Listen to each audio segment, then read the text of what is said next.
Good evening.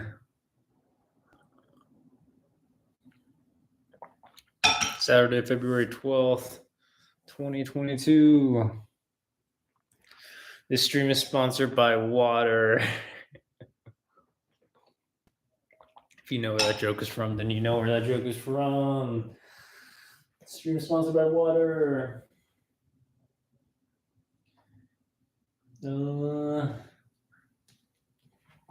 Okay. So I said like the book list was static now, but it's a lie 'cause I got a book that I have to read for a book club, so we're probably gonna read that during this.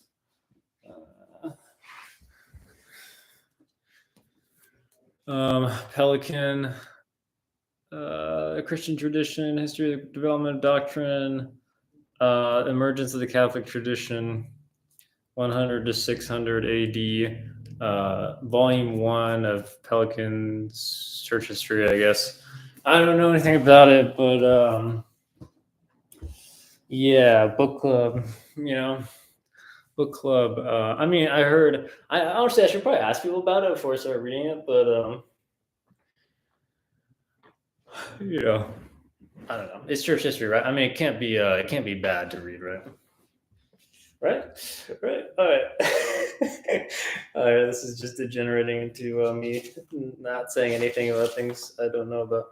So okay, let's just start. So anyway, I think the plan is like NASB, Burkhoff, Gurnall, Pelican, Henry, and Austin. I think is the move. By the way, I feel like I'm a slow reader now because my friend is reading Austin, and they told me that like they just started reading it because classes started last month, so they started reading that book. Like I want to say 2 or 3 weeks ago for their class on Jane Austen, and they're in volume 3 now.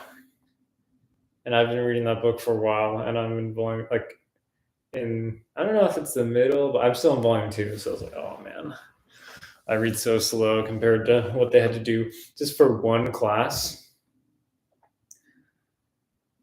I mean, and they're taking like 4 or 5 classes, right?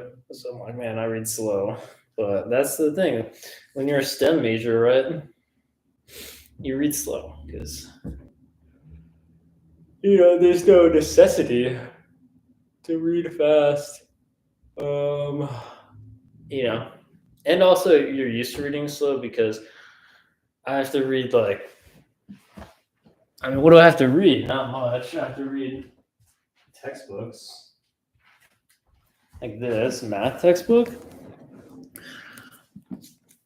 I'm gonna read one small section of one chapter, and it's gonna take me 2 hours if I want to follow the proofs. It's like, so you're trained to read slow. Not that I can't tell the difference between this book and like fiction and stuff.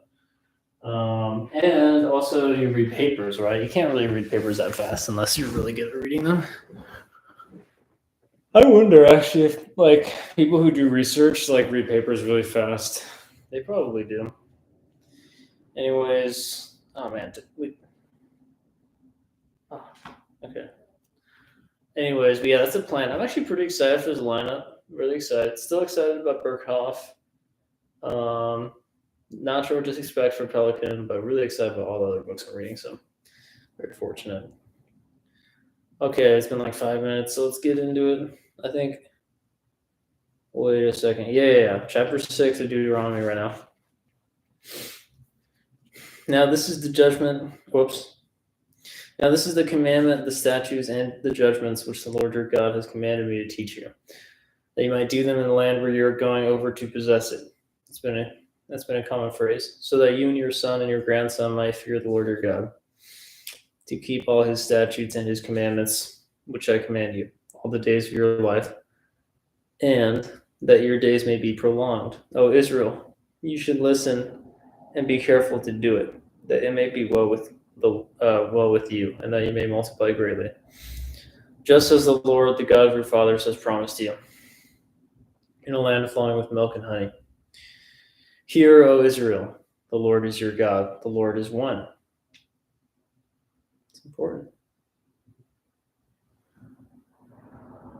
You shall love the Lord your God with all your heart and with all your soul and with all your might. These words which I am commanding you today shall be on your heart.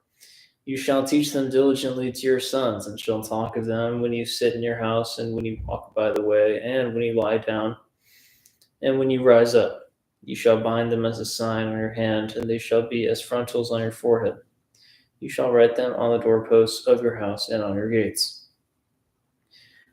Then it shall come about when the Lord your God brings you into the land which he swore to your fathers, Abraham, Isaac, and Jacob, to give you, great and splendid cities which you did not build, and houses full of all good things which you did not fill, and hewn cisterns, or hewn cisterns which you did not dig, vineyards and olive trees which you did not plant, and you eat and are satisfied.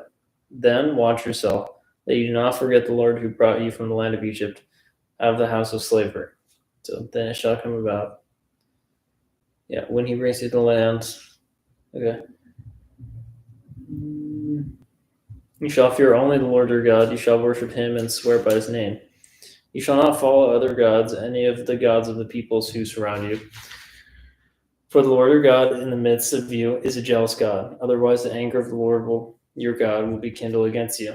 He will wipe you off the face of the earth. Otherwise, the anger of the Lord your God will be kindled against you, and he will wipe you off the face of the earth. And the jealous God thing, did we see that in Deuteronomy last time, or was it in Psalms? It was somewhere. You shall not put the Lord your God to the test, as you tested him at Massah. You shall diligently keep the commandments of the Lord your God, and his testimonies and his statutes which he has commanded you. You shall do what is right and good in the sight of the Lord, that it may be well with you, and that you may go in and possess the good land which the Lord swore to give your fathers, by driving out all your enemies from before you, as the Lord has spoken. When your son asks you,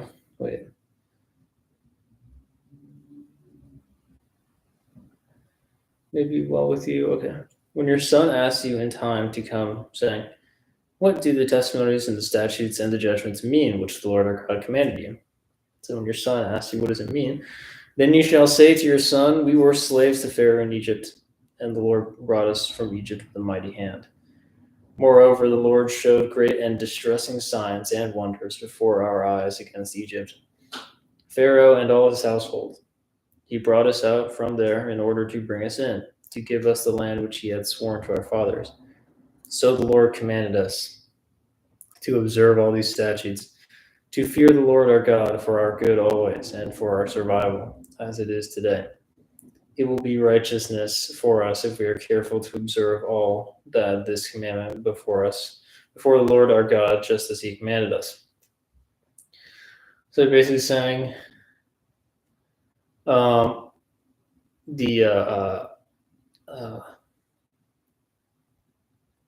not sure what we say, like Pastor Gallagher, but the pastor of 10, or Dr. Gallagher. Anyways, in his sermon on Sunday, Dr. Gallagher, he talked about, wait, was it him? Oh no. Yeah, I think it was. He talked about the indicative imperative in like Ephesians and stuff. And that's kind of what it's talking about here. Like when your son asks you, what do the testimonies, statutes, judgments mean? Saying, well, it starts with the indicative, says, like, God, we were slaves. The Lord brought us out from Egypt with a mighty hand. And, he commanded us to observe the statutes. So that was the indicative before, and the imperative, he commanded us to observe the statutes. It will be righteousness for us if we're careful to observe his commandment. So indicative and imperative are both there. Okay, so that's chapter 6.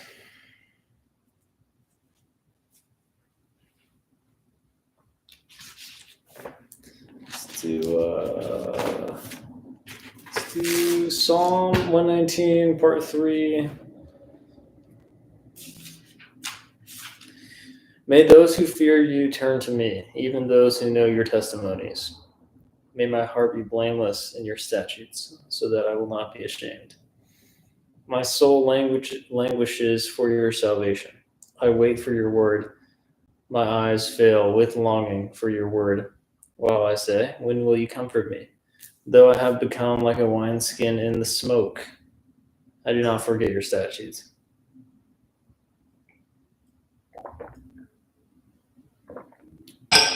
How many are the days of your servant?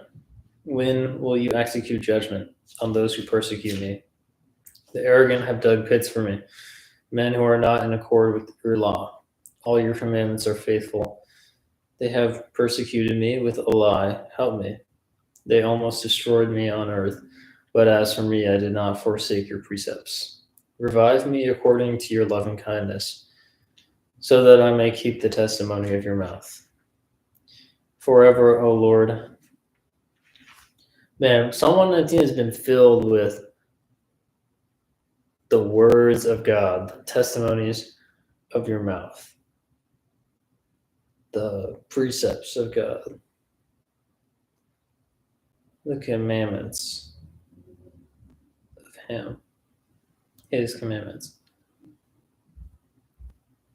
His testimonies. Yeah, it's like so focused on the word of the Lord.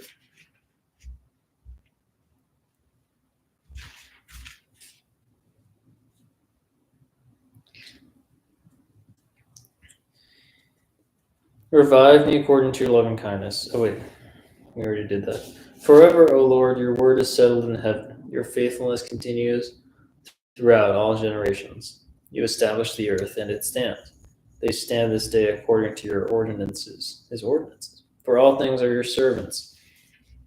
It almost sounds like an exercise, like, you know, like a drill, like in like karate. Or, okay, this is dumb.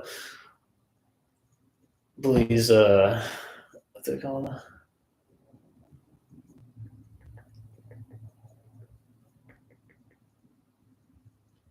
Not like hear me out, not like what I'm saying is correct. More just like be nice to me. Be nice to me. Maybe this idea isn't true. But it's almost like, you know, karate you know, drills. They're like, you know, they're like say something and they're like hit it this way and then hit it this way and then hit it this way and then hit it this way. Or like a drill where you're going through all the permutations. It's like going through all the permutations of God's testimonies, His precepts.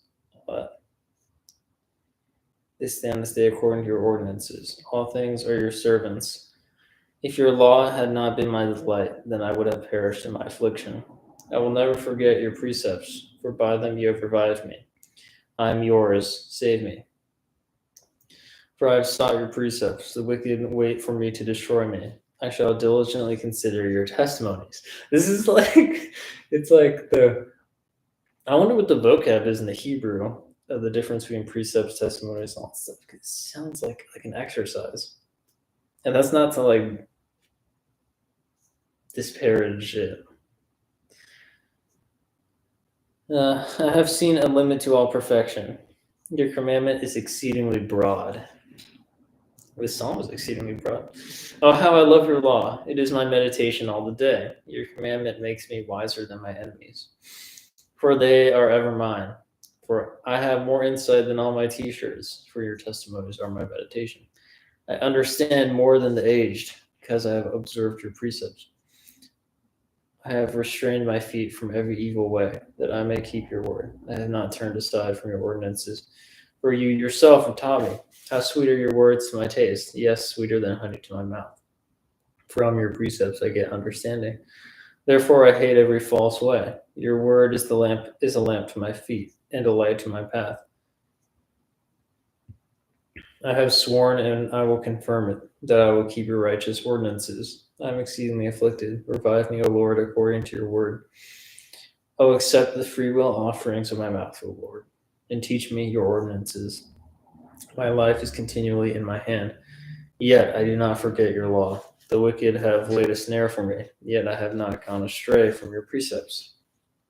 I have inherited your testimonies forever, for they are in the joy of my heart. I have inclined my heart to perform your statutes forever, even to the end. I hate those who are double minded, but I love your law. Sorry. You are my hiding place and my shield. I wait for your word. Depart from me, evildoers, that I may observe the commandments of my God. There's surprising dearth, if you will, of comments, or like there's a lack of commentary on this this psalm in my study Bible. Okay.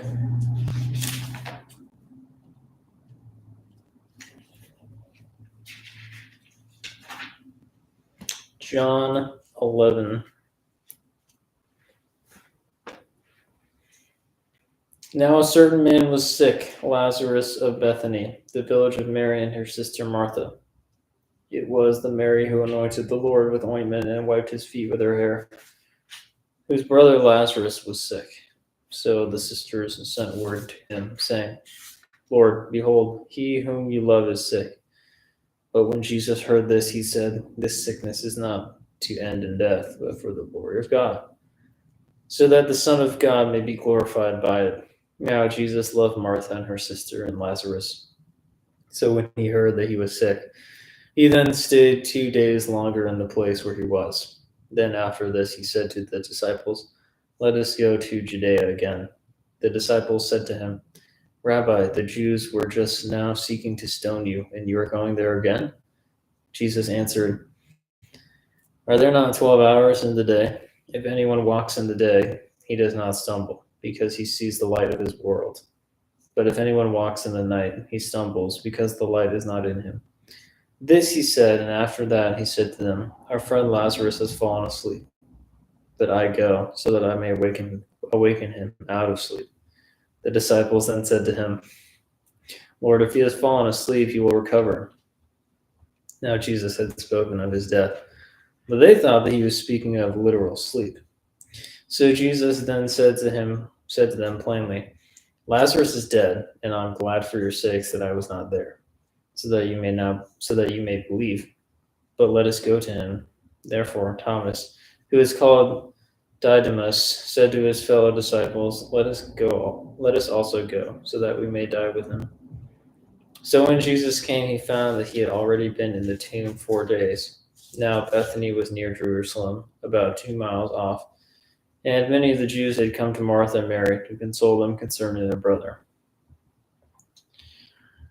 Martha, therefore, when she heard that Jesus was coming, went to meet him, but Mary stayed at the house. Martha then said to Jesus, Lord, if you had been here, my brother would not have died. Even now I know that whatever you ask of God, God will give you. Jesus said to her, Your brother will rise again. Martha said to him, I know that he will rise again in the resurrection on the last day. Jesus said to her, I am the resurrection and the life. He who believes in me will live even if he dies.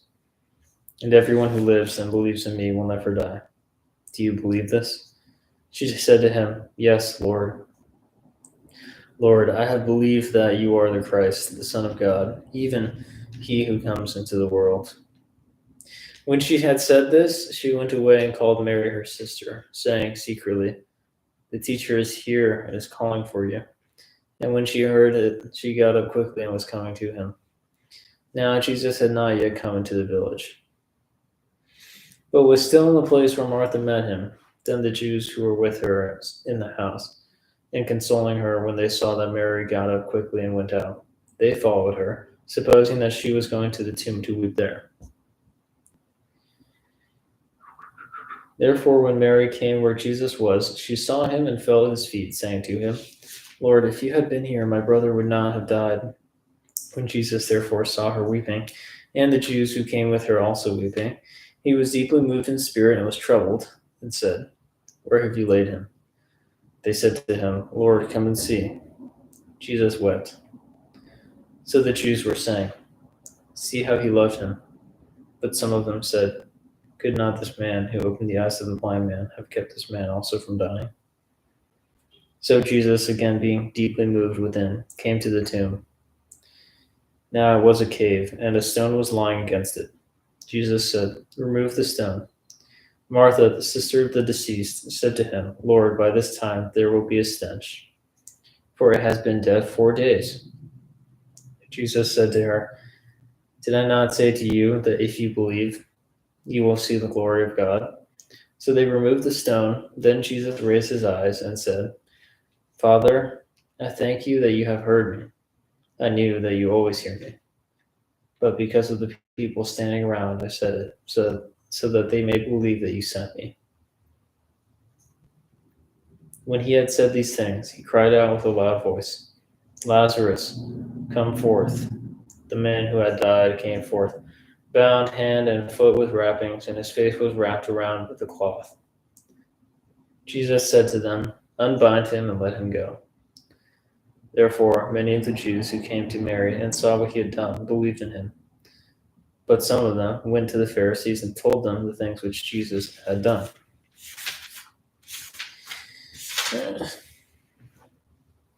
Well, therefore, the chief priests and the Pharisees convened a council and were saying, "What are we doing?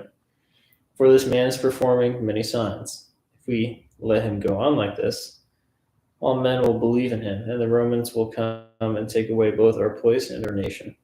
Now it's evil. But one of them, Caiaphas, who was a high priest that year, said to them, "You know nothing at all, nor do you take into account that it is expedient for you that one man die for the people, and that the whole nation not perish." Now he did not say this on his own initiative, but being high priest that year, he prophesied that Jesus was going to die for the nation. Wait, can we go back? I got confused.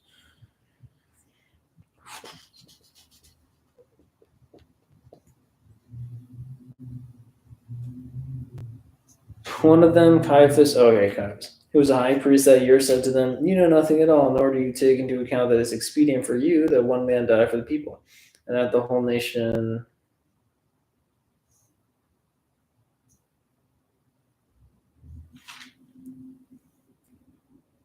not perish." Now he did not say this on his own initiative, but being high priest that year, he prophesied that Jesus was going to die for the nation, and not for the nation only, but in order that he might also gather together into one the children of God who are scattered abroad. So from that day on, they planned together to kill him. Therefore, Jesus no longer, wow, the irony. Therefore, Jesus no longer continued to walk publicly among the Jews, but went away from there to the country near the wilderness into a city called Ephraim, and there he stayed with the disciples. Now the Passover of the Jews was near, and many went up to Jerusalem out of the country before the Passover to purify themselves. So they were seeking for Jesus, and were saying to one another as they stood in the temple, "What do you think? That he will not come to the feast at all?" Now the chief priests and the Pharisees had given orders that if anyone knew where he was to report it, so that they might seize him.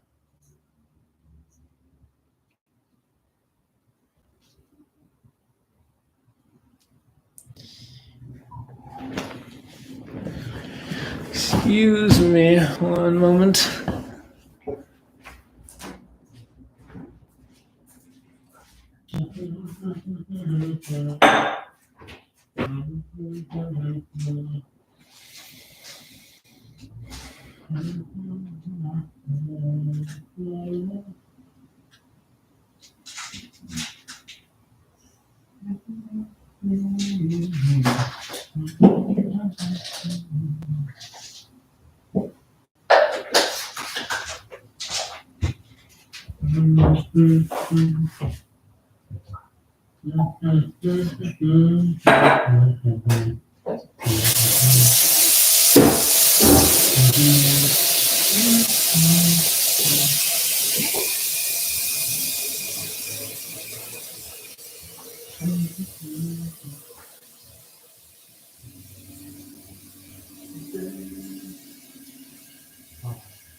Okay.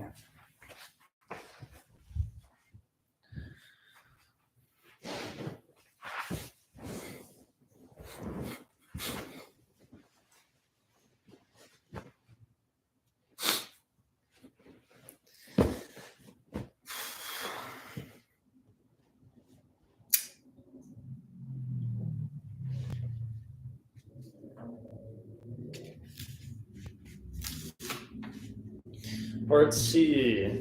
Oh, Berkhoff, by the way. Berkhoff, Systematic Theology.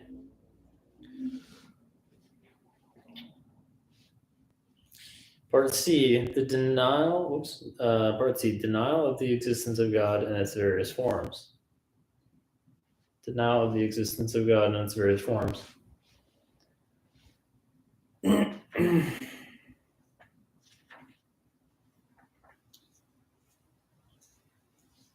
Students of comparative religion and missionaries often testify to the fact that the idea of God is practically universal in the human race. It is found even among the most uncivilized nations and tribes of the world. This does not mean, however, that there are no individuals who deny the existence of God altogether, nor even that there is not a goodly number in Christian lands who deny the existence of God as he is revealed in Scripture, a self-existent and self-conscious person of infinite perfections, who works all things according to a predetermined plan. It is the latter denial that we have in mind particularly here. This may and has assumed various forms in the course of history. First, absolute denial of the existence of God. Second, present-day false conceptions of God involving a denial of the true God.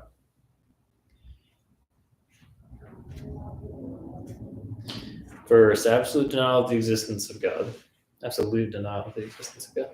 As stated above, there is strong evidence for the universal presence of the idea of God in the human mind, even among tribes which are uncivilized and have not felt the impact of special revelation. In view of this fact, some go so far as to deny that there are people who deny the existence of God, real atheists, but this denial is contradicted by the facts. It is customary to distinguish two kinds, namely practical and theoretical atheists.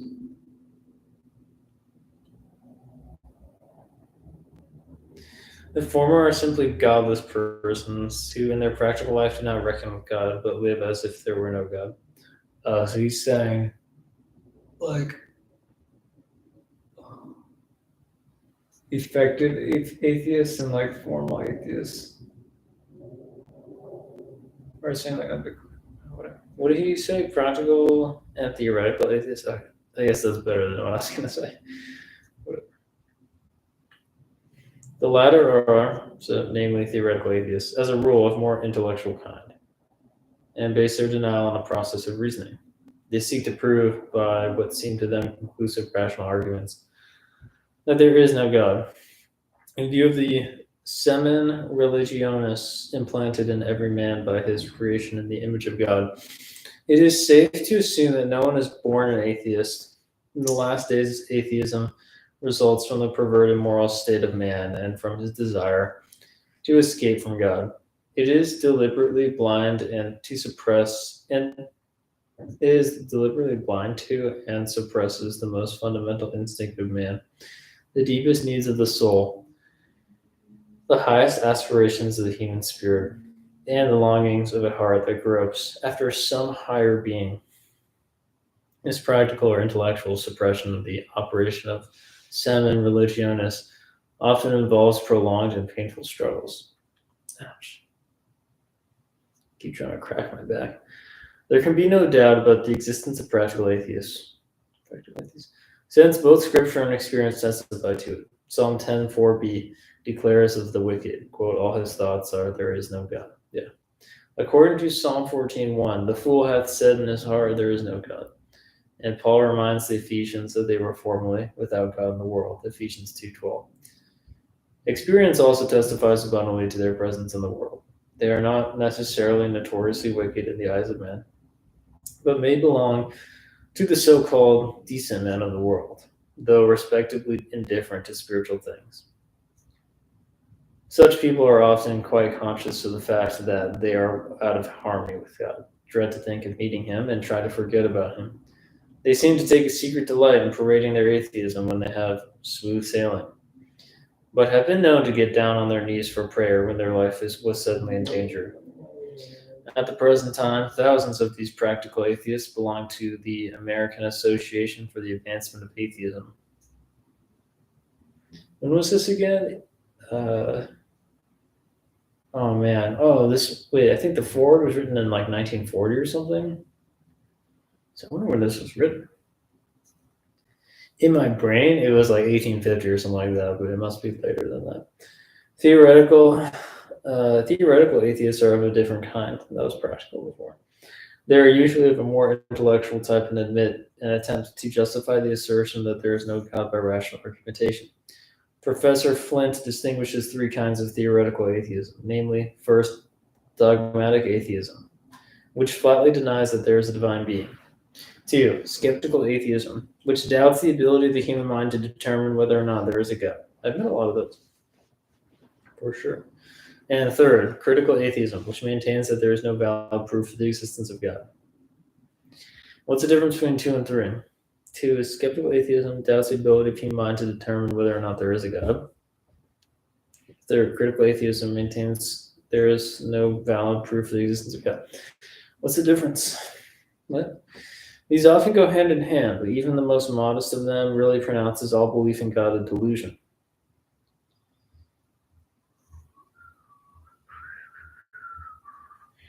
In this division, it will be noticed agnosticism also appears as a sort of atheism, a classification which many agnostics resent. But it should be borne in mind that agnosticism respecting the existence of God, while allowing the possibility of his reality, leaves us with an object of worship and adoration just as much as dogmatic atheism does. It's true. It's just a potential God. However, the real atheist is the dogmatic atheist, the man who makes the positive assertion there is no God. It's kind of oxymoronic or no? Such an assertion may mean one of two things. Either he recognizes no God of any kind except sets up no idol for himself, or that he does not recognize the God of Scripture. Now, there are very few atheists who do not in practical life fashion some sort of God for themselves. There is a far greater number who theoretically set aside any and every good God, and there is a still greater number that has broken with the God of Scripture. Theoretical atheism is generally rooted in some scientific or philosophical theory. Materialistic monism in its various forms and atheism usually go hand in hand. Absolute subjective idealism may still leave us the idea of God, but denies that there is any corresponding reality.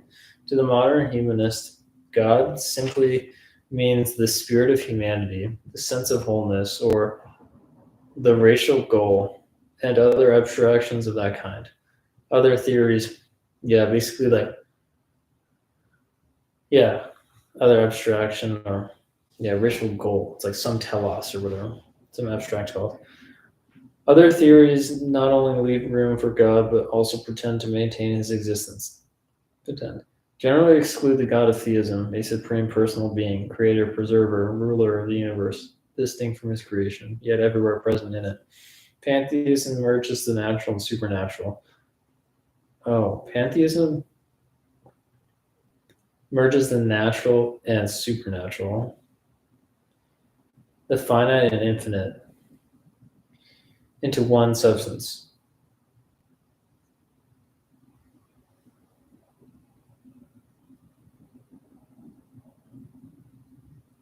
Get rid of the distinctions. It often speaks of God as the hidden ground of the phenomenal world. It does not conceive of him as personal and therefore as endowed with intelligence and will. It boldly declares all is God and thus engages in what Broughton calls the expansion of God, so that we get too much of God, seeing that he also includes all the evil of the world. It excludes, yeah, and all the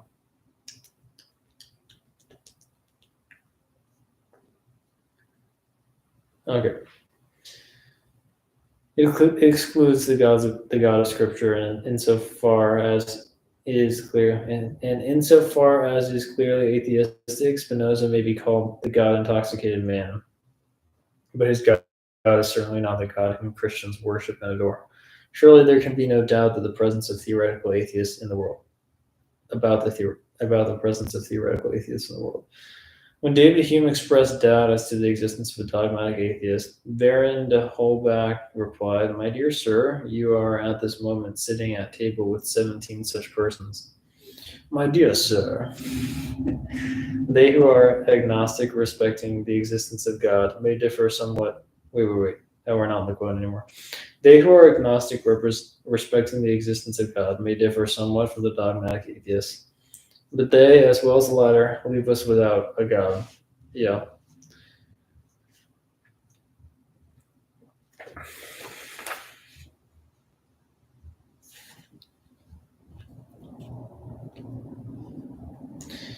Okay.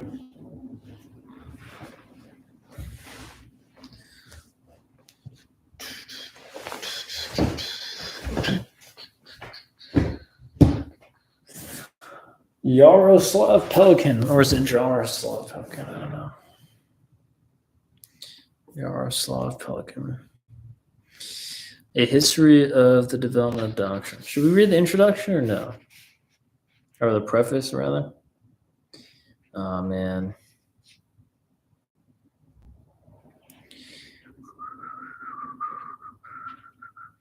Oh, man. We probably should read the preface, but...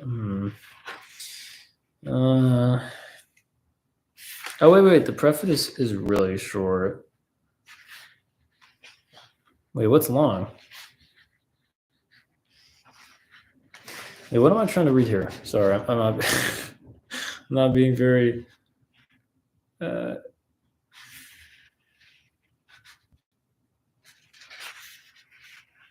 helpful about what I'm doing here.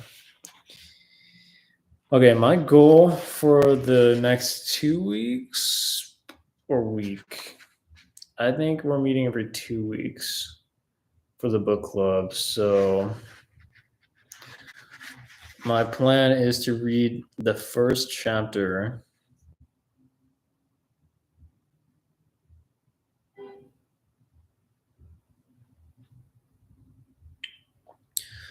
of this book. It's called Preparatio Evangelica. I'm assuming Latin.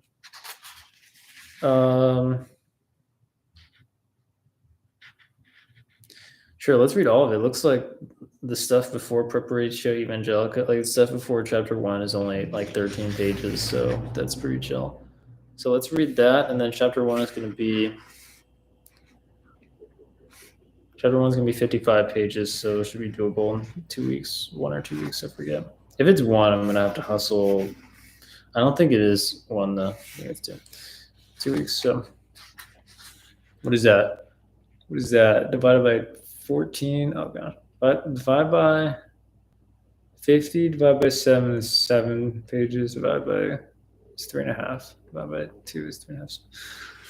Okay, easy. All right, preface. The emergence of the Catholic tradition begins the publications. This is volume 1, Emergence of the Catholic Tradition, 100 through 600. Emergence of Catholic tradition begins the publication My History of Christian Doctrine, which I hope to complete in 5 volumes within the next decade. What an awesome goal. Which was obviously completed, but that's just cool. In this volume, I have sought to set down the development of what the Christian Church believed, taught, and confessed between 100 and 600. It's bold. How many pages? I guess 600. Oh my gosh, it's only 350 pages. This is nice paper, I guess. The second volume of the Christian tradition will cover the history of Christian doctrine in its Greek, Syriac, and early Russian forms from 600 to 1700. Although, strictly speaking, its account of the non-Chalcedonian churches will begin before 600 and will bear the title The Spirit of Eastern Christendom. In the growth of medieval theology, I shall carry the story of Christian teaching in the Latin Church from 600 to 1300.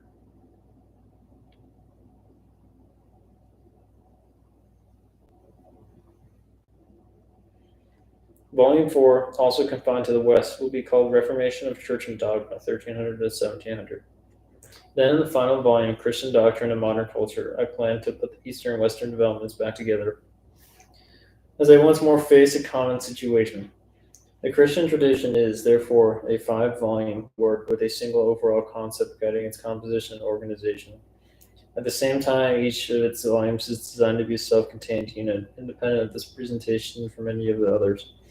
If, for example, a student of medieval art or Reformation politics wants to find the doctrinal background for his field, he should be able to use the appropriate volume of this set as a book unto itself. Each volume carries its own title and, hopefully, its own message. Nevertheless, the work as a whole is intended to take on the audacious and yet necessary task of starting at the beginning of the history of the Christian doctrine and continuing to the 20th century. As the author of articles and even entire monographs on subjects which have received a sentence or two in this account, I am acutely aware of the dangers in any such enterprise, but that awareness is outweighed by the conviction, which I share with Sir Stephen Runciman, that the supreme duty of the human, that the supreme duty of the historian is to write history. That is to say, to attempt to record in one sweeping sequence the greater events and movements that have swayed the destinies of man. The writer, rash enough to make the attempt, should not be criticized for his ambition, however much he may deserve censure for the inadequacy of his equipment or the inanity of his results. This volume is based on the study of the primary sources in the original languages, based Greek, Syriac, and Latin. I was wondering if they were all going to be Greek or what's the deal? Greek, Syriac, I'm not sure what Syriac is, and Latin.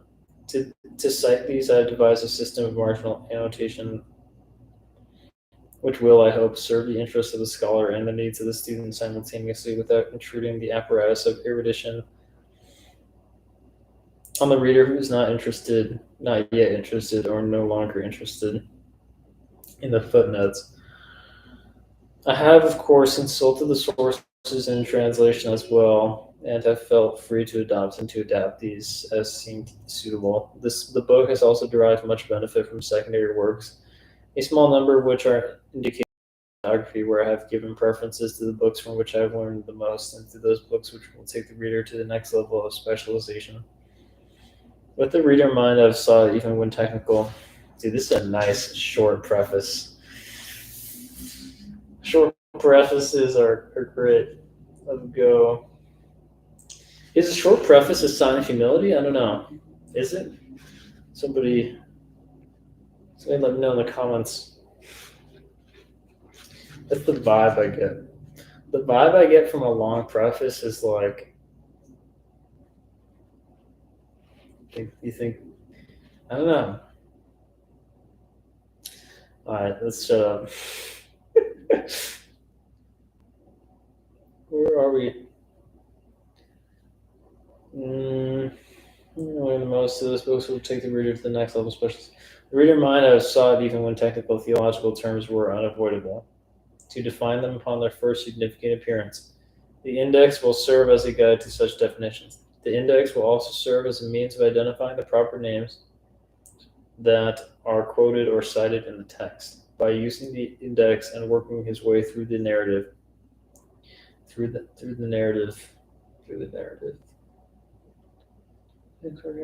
even someone who knows no church history and no theology should be able to follow the plot and watch its movement. In this way, I strive to meet the needs for two sets of readers whom I have with equal interest address this book. Students of theology and church history who are not concerned with the history of Christian doctrine because it is Christian. Wait, what?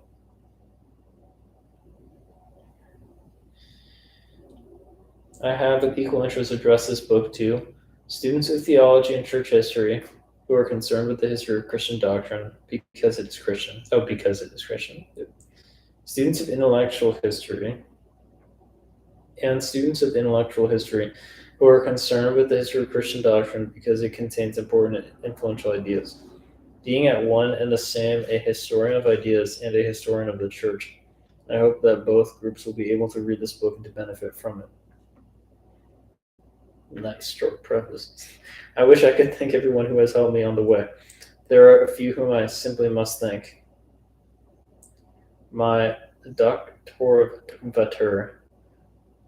Witter, I don't know, Wilhelm Hack, who was a student of Adolf von Harnack and has been my mentor, my students in the history of doctrine during almost a quarter century, who have watched this exposition develop, the National Endowment for the Humanities, whose grant of a senior fellowship enabled me to do the job.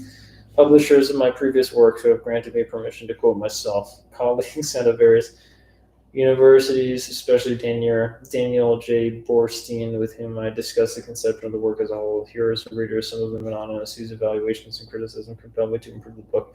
And Miss Margaret Schulze, my former secretary and editorial assistant, who saw the project through almost to the point of completion. Isn't that the worst when they're like, this was awesome, like this whatever, what's it called, like thanks or what? I was so not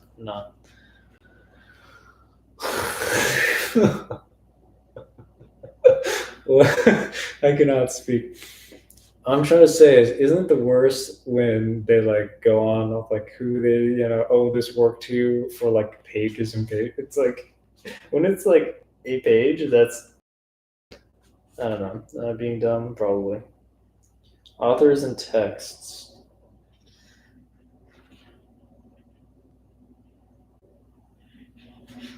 You got some custom a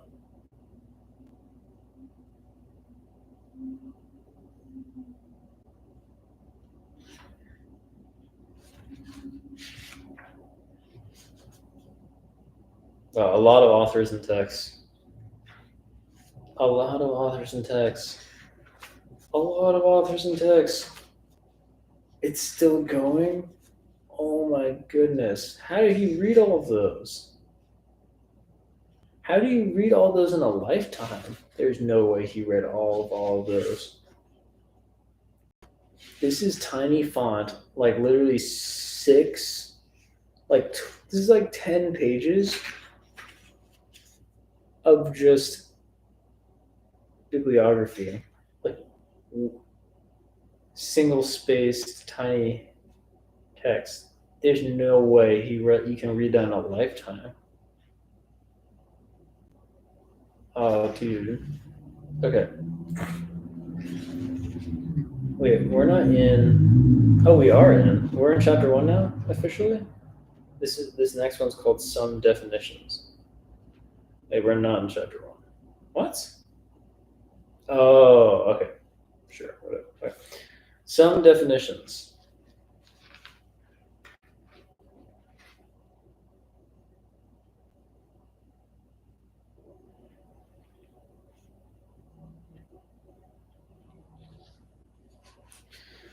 Would the Church of Jesus Christ? Well, should I pause? I think I should probably pause.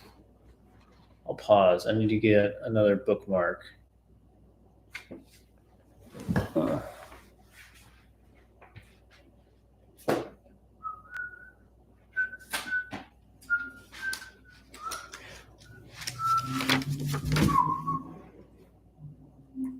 Yeah, we definitely want to finish reading chapter 1 by the time we do the next meeting for the book club, because yeah, it would be totally lame to not finish it.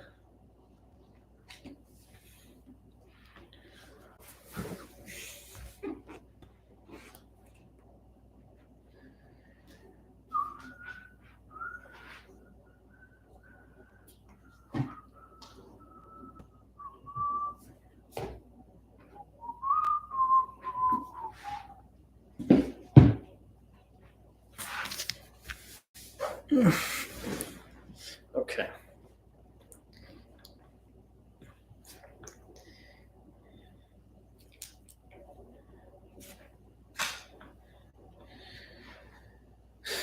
Third stratagem.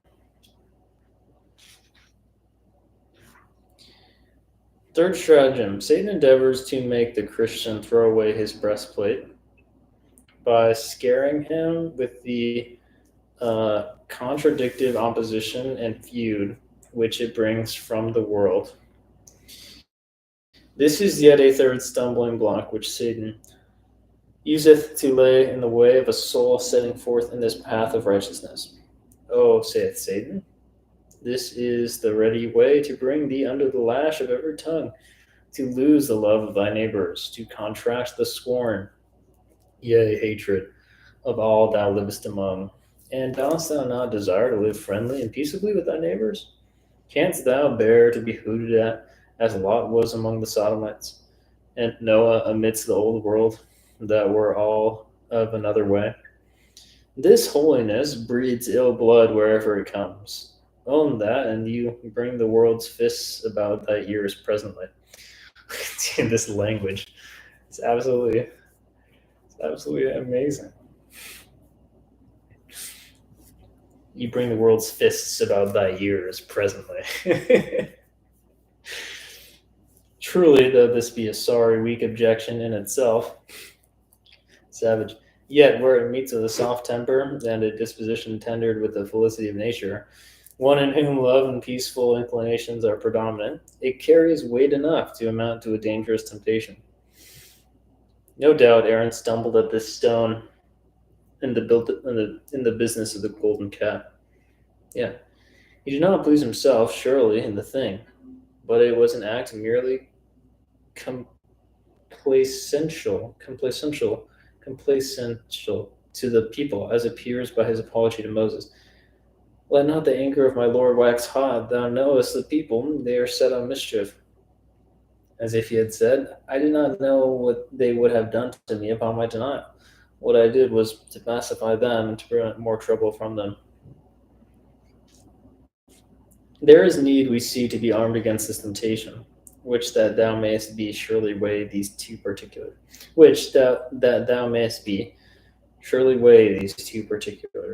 Answer first. Thy God, Christian, whom thou servest, commands the tongues, hands, yea, hearts of all men. Commands the tongues. So he's saying, look, answer first, look. God commands the tongues, hands, hearts of all men. So he commands the people who will oppose you. And I wonder what he's going to say. How does that help? How does that help? He's going to tell us how that helps. And then the second, enter second, suppose thy holy walking stirs up the wrath of ungodly ones against thee. Know that there may be more mercy in their hatred than in their love. Whoa. What? Okay. Let's do it. Answer first. Thy God, Christian, whom thou servest, commands the tongues, yea, or hands, yea, hearts of all men.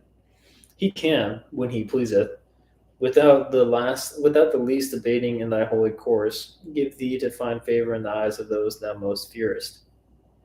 When a man's ways please the Lord, he maketh even his enemies to be at peace with him. Proverbs 16.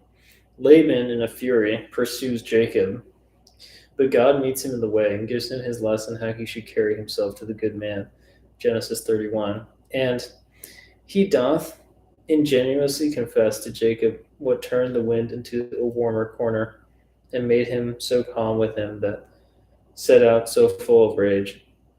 Quote, it is in the power of my hand to do you hurt, but the God of your father spake unto me yesternight, etc. Yesternight. What? Thank him for nothing.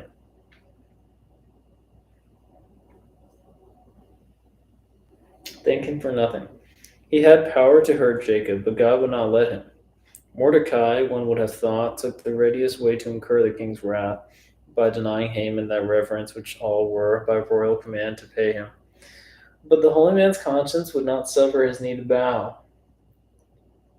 And yet we see when that proud favorite had done his worst to be revenged on him, he was forced himself to inherit the gallows intended for Mordecai, and leave Mordecai to succeed him in his prince's favor.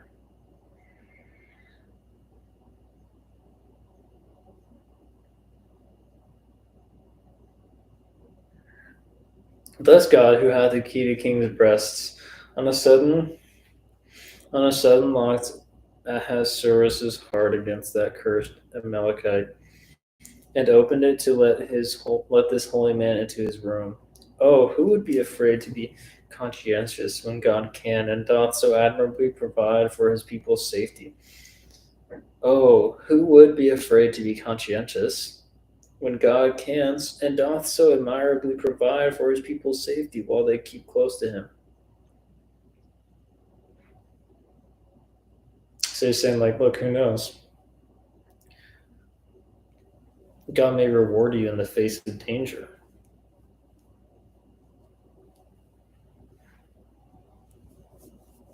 Answer second. Suppose thy holy walking stirs up the wrath of ungodly ones against thee. Know that there may be more mercy in their hatred than in their love. Commonly the saints get good by the wrath of the wicked against them, not so often by their favor and friendship. Wow, that's true. What do you really get by the favor of the wicked? Their displeasure wakens their care and makes them more accurate. Thus David prayed God to, quote, make his way plain for him because of his observing enemies. Whereas their friendship too often lays it asleep and proves a snare to draw them into some sinful compliance with them. Jehoshaphat was wound in too far by his correspondence with Ahab. So hard is it to keep in with. Sorry. Jehoshaphat was wound in too far by his correspondence with Ahab. So hard is it to keep in with God and wicked men also. Luther professed he would not have Erasmus's honor for a world.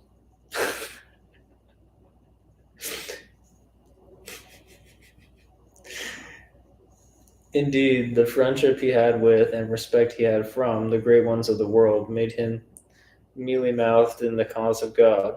The Moabites could not give Israel the fall at arm's length. But when they closed in alliances with the children of Israel, they were too hard for them. Not their curses, but their embraces did them the hurt. Again, we can never lose the love or incur the wrath of men upon better and more advantageous terms than for keeping our, quote, breastplate of righteousness close to us. That's so true. Again, we can never lose the love or incur the wrath of men upon better and more advantageous terms than for keeping your righteousness. Wow. There's like a symmetry. There's like min-maxes here. Something going on here. First, when we lose for this any love from men, we gain God's blessing instead of it. When we lose for this any love from men, we gain God's blessing. Second, while thy holy walking loseth thee some love from the world, it gains thee more reverence and honor. All right, let's stop here.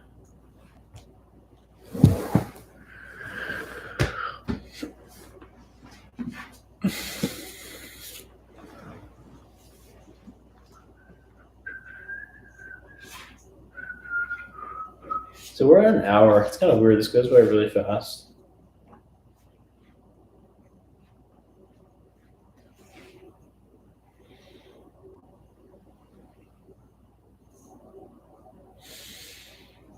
Chapter 9. Yo, another chapter down.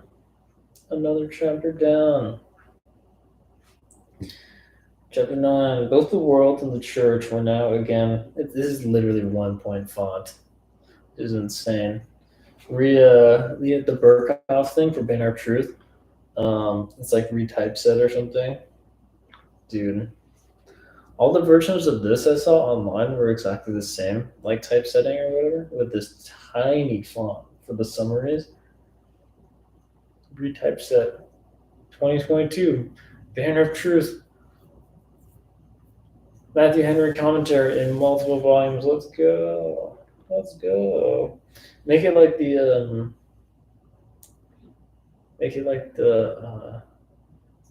Owen thing with 16 volumes instead of like packed into 5. Make it 16 or make it because why not? It's a commentary, right? So who cares? Just do a lot. Or the one that's even more than 60 is Manton. It's like 20 something.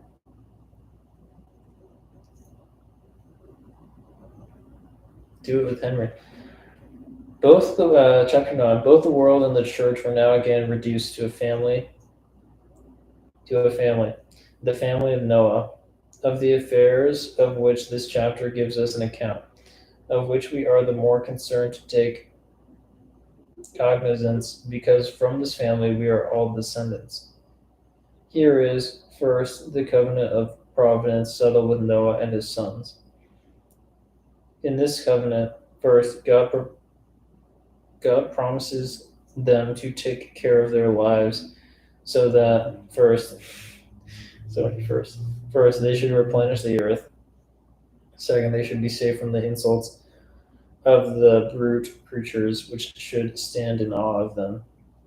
Sorry for how badly I'm reading this, but it's literally like 1 point font. Like I said, they should be allowed to eat flesh for the support of their lives. Only they must not eat blood. Fourth, the world should never. I forgot about that. They should not eat blood. I'm not sure if I noticed that one. Fourth, the world should never be drowned again. Second, God requires of them to take care of one another's lives and of their own. The seal of that covenant, namely the rainbow. Oh, yeah. A particular passage of story concerning Noah and his sons, which occasioned some prophecies that related to aftertimes. Noah's sin. First, Noah's sin and shame. Oh, I forgot about that. Second, Ham's impudence and impiety. Third, the pious modesty of Shem and Japheth. Fourth, the curse of Canaan,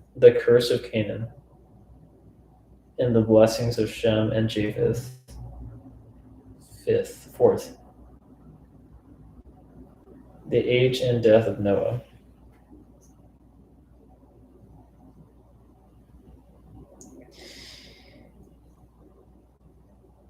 Genesis chapter 9, verses 1 through 7. And God blessed Noah and his sons, and said unto them, Be fruitful and multiply, and replenish the earth. And the fear of you and the dread of you shall be upon every beast of the earth, and upon every fowl of the air, upon all that moveth upon the earth, and upon all the fishes of the sea. Into your hand they are delivered. Every moving thing that liveth shall be meat for you, even as the green herb have I given you all things. Dominion and fruitfulness. But flesh with the life thereof, which is the blood thereof, shall ye not eat. And surely your blood of your lives, will I require. At the hand of every beast will I require it. At the hand of man. At the hand of every man's brother will I require the life of man. Oh, wow. Whoso sheddeth man's blood, by man shall his blood be shed. For in the image of God made he man. And you, be ye fruitful and multiply, more fruitfully. Bring forth abundantly in the earth, and multiply therein. We read. Oh, this is such a long thing. Okay.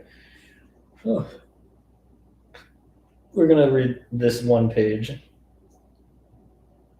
We read, in the close of the foregoing chapter, the very kind things which God said in his heart concerning the remnant of mankind, which was now left to be the seed of a new world.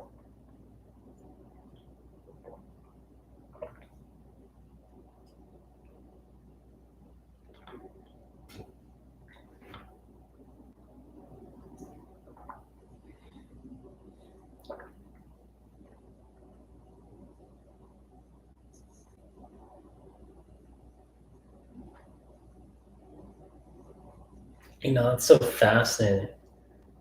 Just the fact that, like when Jesus says, God will raise up out of these stones children for Abraham. And you think, God could completely destroy all the his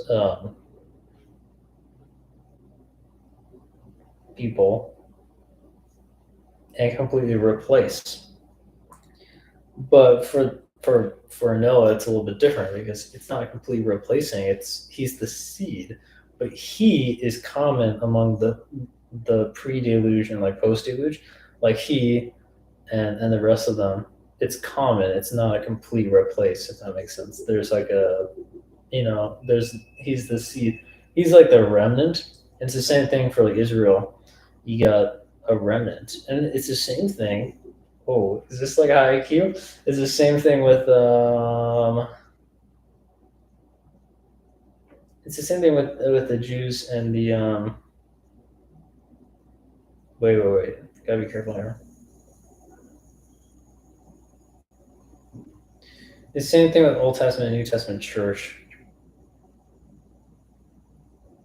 Maybe that's not very insightful. But yeah,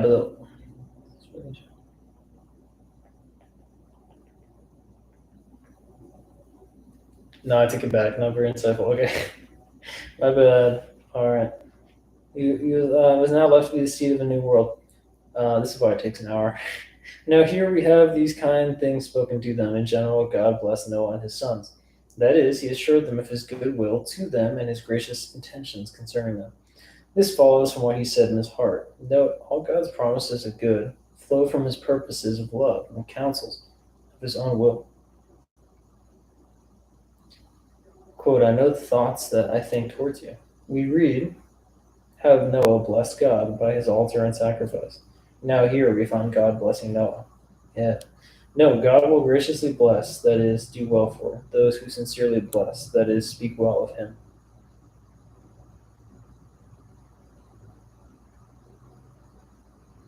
Those that are truly thankful for the mercies they have received take the readiest way to have them confirmed and continue to them. Dude, Matthew Henry, he just says these things that's like, yeah, that's just like really, that's just wise, that's just good. That's like what, sons need to hear from their fathers type thing. So satisfying. They need to make a Matthew Henry like Twitter bot that just says stuff like that. That's good. Yeah.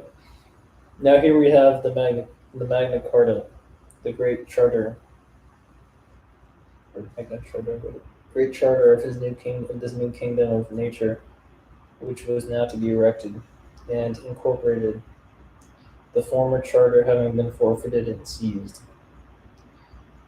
First, the grants of this charter are kind and gracious to men. Here is first a grant of lands of vast extent, and a promise of a great increase of men to occupy and enjoy them. First blessing is here renewed: be fruitful and multiply, and replenish the earth, and repeated. For the race of mankind was, as it were, to begin again. Now, first, God sets the whole earth before them, tells them it is all their own, while it remains to them and their heirs. Note the earth God has given to the children of men for possession and habitation.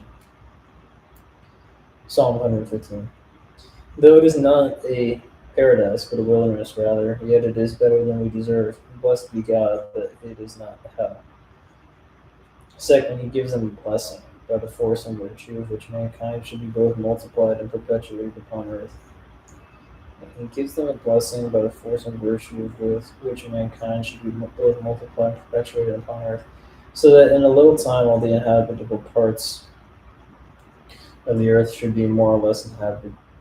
And though one generation should pass away, yet another generation should come, while the world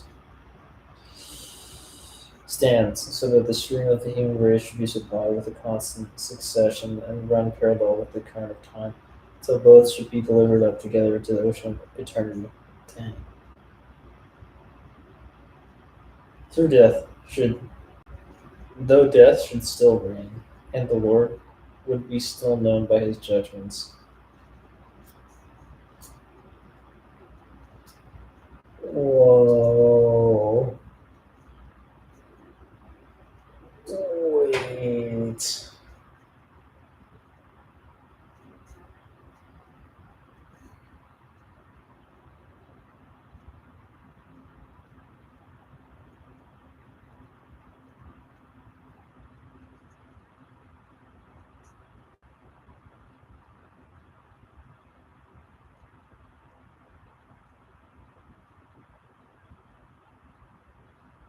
Sorry. What am I doing here? The death should still reign, and the Lord would still be known by his judgments. Yet the earth should never again be dispeopled as now it was, but still replenished. Acts 17:24 through 26. Second, a granted power of the inferior creatures. Yeah. So, oh my gosh. So he splits this up. So one was a grant of lands of vast extent, the promise of great increase of men to occupy, and the second is a grant of power over the inferior creatures, sets fruitfulness and dominion in order. He grants first a title to them. Into your hands they are delivered, for your use and benefit. Second, a dominion over them, without which the title would avail little. The fear of you and the dread of you shall be upon every beast. This revives a former grant, only with this difference that man in innocence ruled by love, fallen man rules by fear. Oh, interesting. That's that's interesting. Whoa.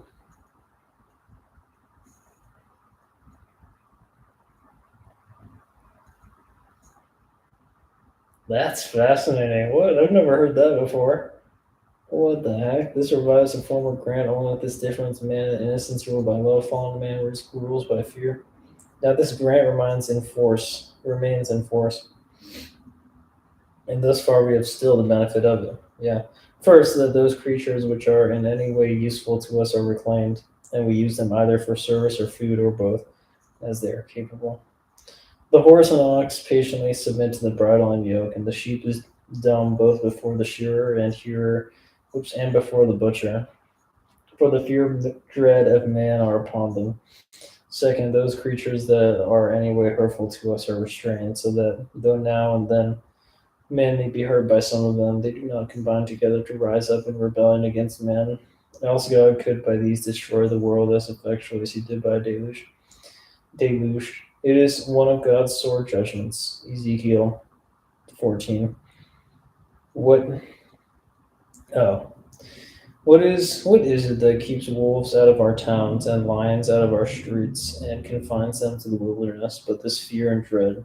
Nay, some have been tamed. James 3:7. Wait, is it James or is that something? Is JAS? Am I decoding that? Whatever. 3. A grant of maintenance and substance. Every moving thing that liveth shall be meat for you. Hitherto, most think man had been confined to feed only upon the products of the earth, fruits, herbs, and roots.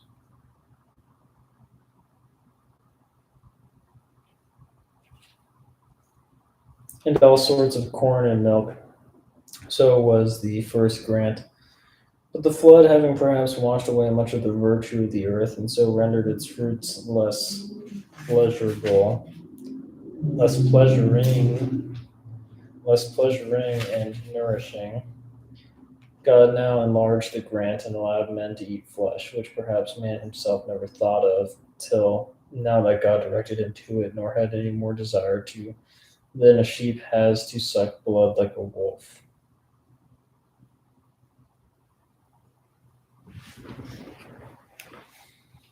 I was reading someone that was talking about this recently. I thought it was Henry, but since he is talking about it here, not sure if it was. I thought it was.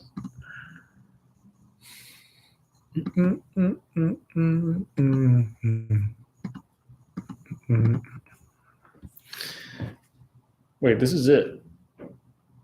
1, 2, 3, 4, 5. Oh, except for awesome.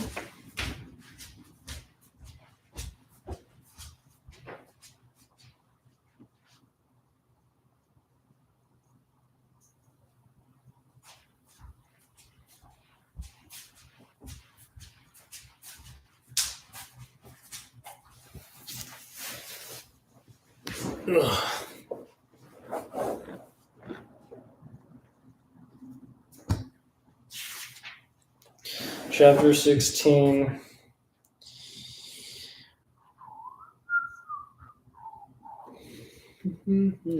So Elizabeth is at her aunt's house. It was the second week in May in which the 3 young ladies set out together from Gracechurch Street for the town of Blank in Hertfordshire. From Gracechurch Street? Is that their aunt's house or what? Oh, for their house? As they drew near the appointed inn where Mr. Bennet's carriage was to meet them. So they're almost home. They quickly perceived, in token of the coachman's punctuality, both Kitty and Lydia looking out of a dining room upstairs. Kitty and Lydia. They're back. These 2 girls had been above an hour in the place, happily employed in visiting an opposite milliner, watching the sentinel on guard, and dressing a salad and cucumber. After welcoming their sisters, they triumphantly displayed a table set out with such cold meat as an inn larder usually affords. It's a larder. Exclaiming, "Is not this nice? Is this not an agreeable surprise? Is this not an agreeable?" "And we mean to treat you all," added Lydia, "but you must lend us the money, for we have just spent hours at the shop out there." Then, showing her purchases, "Look here, I have bought this bonnet. I do not think it is very pretty, but I thought I might as well buy it as not. I shall put it into pieces as soon as I get home and see if I can make it up any better." And when her sisters abused it as ugly, siblings, she added with perfect unconcern, "Oh, but there were 2 or 3 much uglier in the shop, and when I have bought some prettier colored satin, I will trim it with fresh. I think it will be very tolerable. Besides, it will not much signify what one wears this summer." After the Blankshire had left Meryton, and they were going in a fortnight. Why is it blanked out? Why is it blanked out? The mystery. Are they indeed? Is that the military guys? Are those the guys that are going in a fortnight? And it's almost a summer. Are they indeed? Cried Elizabeth, with the greatest satisfaction. They're going to be in camps near Brighton, and I do want Papa to take us all there for the summer. It would be such A delicious scheme, and I dare say would hardly cost anything at all. Mama would like to go too, of all things. Only think what a miserable summer else we shall have. Only think what a miserable summer else we shall have. Uh, yes, yes, thought Elizabeth. That would be a delightful scheme, indeed, and completely due for us at once. Good heaven, good heavens, good heaven! Brighton and a whole company, a whole camp full of soldiers. To us, who have been overset already by one poor regiment of militia. Wait. Okay, is Austin's vocabulary in this chapter like significantly funnier than recently, or no? Is that just me? Because I'm laughing like every other sentence. Overset already by one poor regiment of militia and the monthly balls of Merton. Now I have got some news for you, said Lydia. Oh gosh, I'm sorry about the accident. I'm so sorry.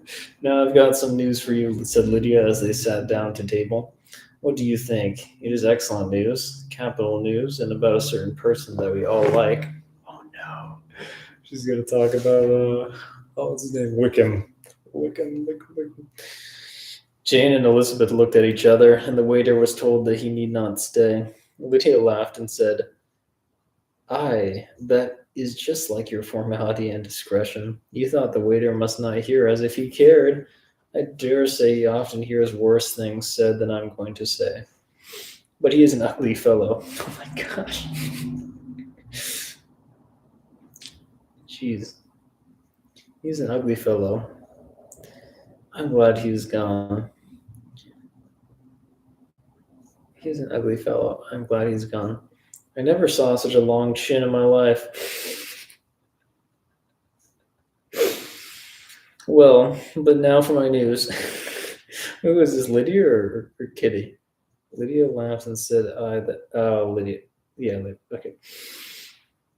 Well, but now for my news. It is about dear Wickham. Oh my gosh, I was right. Too good for the waiter, is it not? There is no danger of Wickham's marrying Mary King. Oh, there's for you. What's that mean? She's gone down to her uncle at Liverpool, gone to stay. Wickham is safe. What? What? And Mary King is safe, added Elizabeth, safe from a connection imprudent as to fortune. Imprudent as to fortune. She's an expert on that now. She is a great fool for going away if she liked him. But I hope there's no strong attachment on either side, said Jane. Jane. Poor Jane. Absolutely. Jane needs to become a Sigma male now. I am sure there is not on his. I will answer for he never cared 3 straws about her. Who could after such a nasty little freckled thing? Dang, so mean. Elizabeth was shocked to think that, however incapable of such coarseness of expression herself, the coarseness of the sentiment was little other than her own breast had formerly harbored and fancied liberal. Yep. She definitely didn't like her. But she would never say it out loud like that. As soon as all had ate, the elder ones paid, the carriage was ordered, and after some contrivance, the whole party, with all their boxes, work bags, and parcels, and the unwelcome addition of Kitty's and Lydia's purchases, were seated in it. How nicely we're all crammed in, said Lydia. Dude, Lydia's extra, not gonna lie. I'm glad I brought my bonnet, if it is only for the fun of having another bandbox. Well, now let us be quite comfortable and snug and talk and laugh all the way home. And in the first place, let us hear what has happened to you all since you went away. Oh, Elizabeth, I feel like she can't hold it back now. All the news. Let's hear what's happened to all you all since you went away. It's been a while. Have you seen any pleasant men? Have you had any flirting?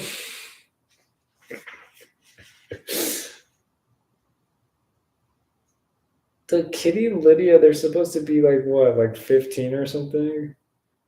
Like, Is this really all they think about? I don't know. Any girls watching the stream? Let me know. Have you had any flirting? I was in great hopes that maybe it's a little bit more innocent than like I'm imagining here. Yeah, I was in great hopes that one of you would have got a husband before he came back. Jane will be old. Jane will be quite an old maid soon, I declare. Maybe she's just joking too. She is almost 3 and 20. Lord, how ashamed I should be. Oh, 'cause I think they're all 2 years apart. I think Jane's 23, Elizabeth's 21. Yep. And then the other three, it's like they're all 2 apart. It's like 19, 17, 15. Yep. Or something like that.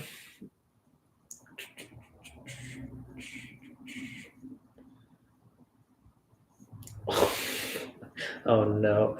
She was almost 3 and 20. Lord, how ashamed I should be if not being married before 3 and 20. The kitty's a savage.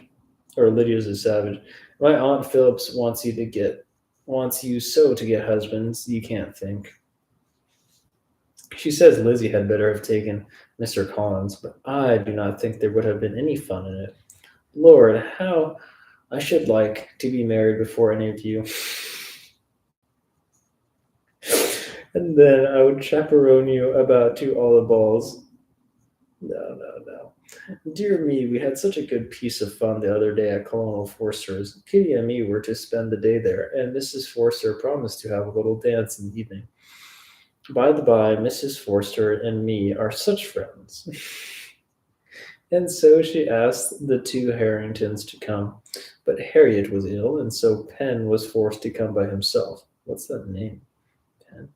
And then, what do you think we did? We dressed up Chamberlain in woman's clothes on purpose to pass for a lady. Only think what fun. No, not a soul knew of it but Colonel and Mrs. Forster, and Kitty and me, except my aunt. For we were forced to borrow one of her gowns, and you cannot imagine how well he looked. When Denny,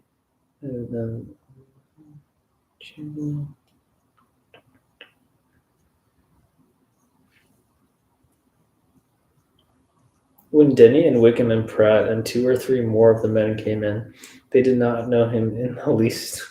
Lord, how I laughed, and so did Mrs. Forster. I thought she should have died. I thought I should have died, and that made the men suspect something, and then they soon found out what was the matter. What a troll. That's kind of funny, actually.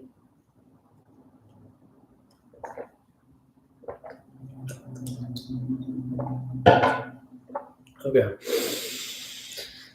With such kind of histories of their parties and good jokes, did Lydia, assisted by Kitty's hints and additions, endeavor to amuse her companions all the way to Longbourn. Elizabeth listened as little as she could, but there was no escaping the frequent mention of Wickham's name.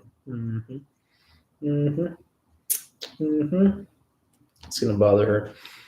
Their reception at home was most kind. Mrs. Bennet rejoiced to see Jane in undiminished beauty, and more than once during dinner did Mr. Bennet say voluntarily to Elizabeth, "I'm glad you are come back, Lizzie." She seems to be the one he's the most close to. Their party in the dining room was large, for almost all the Lucases came to meet Maria and hear the news. And Maria's still with them, I forgot. And various were the subjects which occupied them. Lady Lucas was inquiring of Maria across the table after the welfare and poultry of her eldest daughter. Excuse me. Mrs. Bennet was doubly engaged, on one hand collecting an account of the present fashions from Jane, who sat some way below her, and on the other retailing them to all the younger Miss Lucases. Okay. And Lydia, in a voice rather louder than any other person's, was enumerating the various pleasures of the morning to anybody who would hear her. "Oh, Mary," said she, "I wish you had gone with us, for we had such fun." As we went along, Kitty and me drew up all the blinds and pretended there was nobody in the coach, and I should have gone so all the way if Kitty had not been sick. And when we got to the George, I do think we behaved very handsomely, for we treated the other three with the nicest cold luncheon in the world. And if you would have gone, we would have treated you too. And then when we came away, it was such fun. I thought we never should have got into the coach. I was ready to die of laughter. And then we were so merry all the way home. We talked and laughed so loud that anybody might have heard us 10 miles off. Well, it sounds like her mom really has a lot of fun with the younger girls. This reminds me of like when you have like that one like I had one sister. It reminds me of that time when for some reason like my mom and my sister like split off for like the day. They get their nails done or something, and it's just me and my dad for like 5 hours during the day, and like you just kind of have like a fun little moment with a subset of your family, where you just vibe in a special way. That's the deal, right? With like larger families, is like you got subsets, you vibe. You just gotta make sure that you don't like start fighting with like in groups and stuff. To this, Mary was great, or to this, Mary very gravely replied, "Who's Mary?" Oh, she's one of the Bennets too. Far be it from me, my dear sister, to depreciate such pleasures. They would doubtless be congenial with the generality of female minds. This dialogue, no. But I confess they would have no charms for me. I should infinitely prefer a book. Well,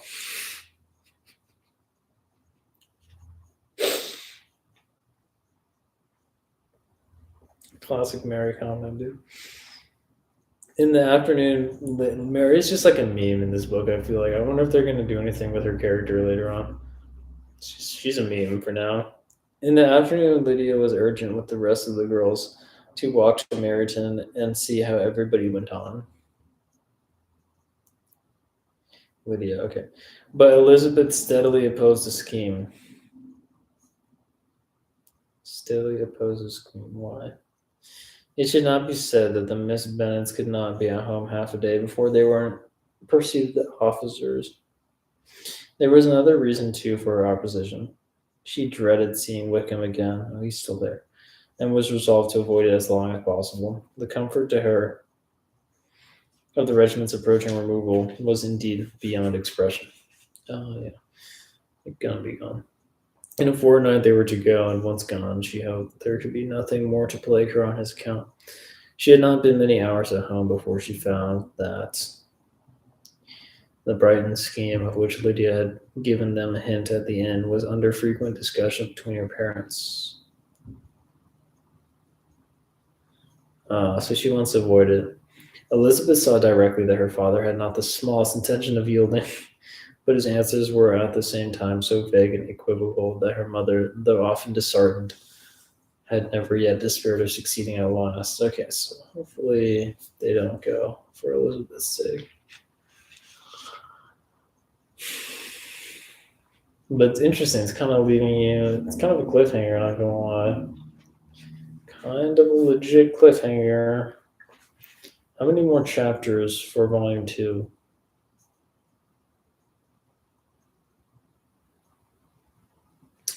Only 3 more chapters for volume 2.